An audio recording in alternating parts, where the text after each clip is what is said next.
With my small business background and my legislative background and my volunteer background, I have a broad base to help New Mexico face the challenges we currently have. I am truly committed to education. Of course, water in our area is very important. Being in Torrance County, where we live in a critical management area, and we don't get recharged, it's very important that we protect our water.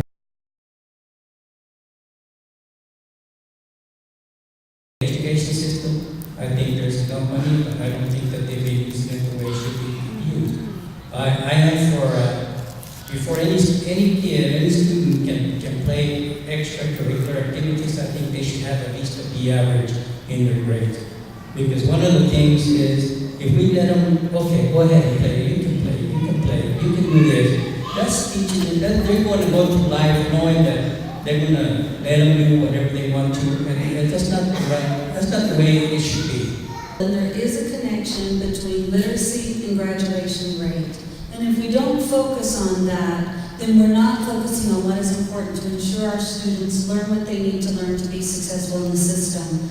I believe that we need to focus on the early years and emphasize development and funding for both pre-K programs and kindergarten and 1 through 3rd grade, because we know from studies that young children, if they're not capable to read by the time they reach the 3rd grade, they are more apt to drop out.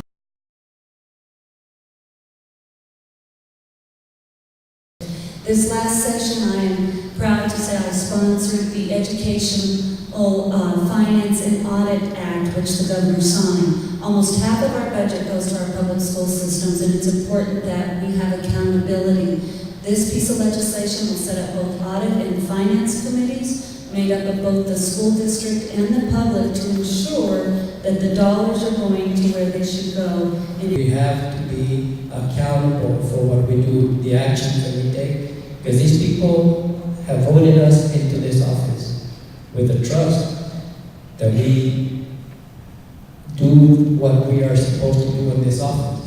We are supposed to take care of monies that we are responsible for. My grandpa always told me, my brother, the easiest thing you can do is spend other people's money.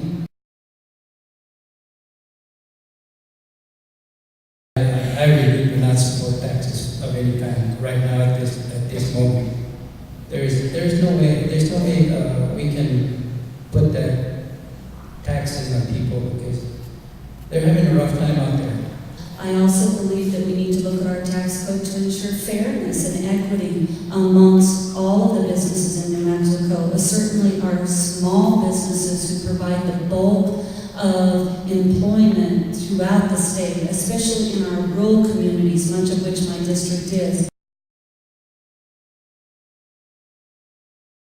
I currently am working with the Santa Fe Community College, which is located in the northern part of my district, along with the Estancia Valley Economic Development Association, which is a collection of both private business and government entities throughout the southern part of Santa Fe County and Torrance, to develop a training program within the southern part of the county to help people get the necessary skills that they need to be able to go into these fields, primarily for solar energy. One of the things that I see is that energy being produced up there is very costly to produce, and yet it's going to the Phoenix area. I would like to see we have all this wind energy and solar energy that is within our state. To me, it's just been personal responsibility. Laws, you can make laws, and if people choose to drink, they're going to keep on doing it. And we just need to enforce it, and when they get caught, really be severe the first time. You know, they really need to be taught a lesson on what it takes.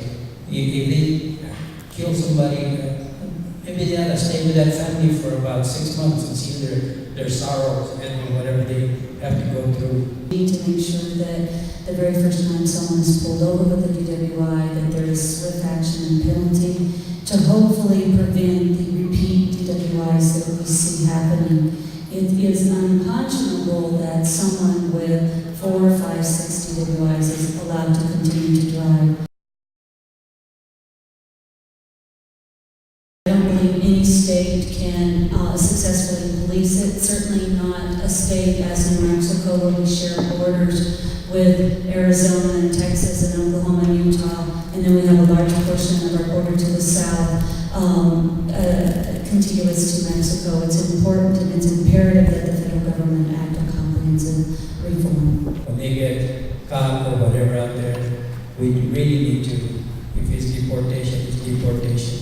We need to fingerprint them, and that way, if there is a crime committed, we know who did it. And because it's too easy to get back across the border and not even find out nothing about them. But we do need to know where they're at and what they're doing.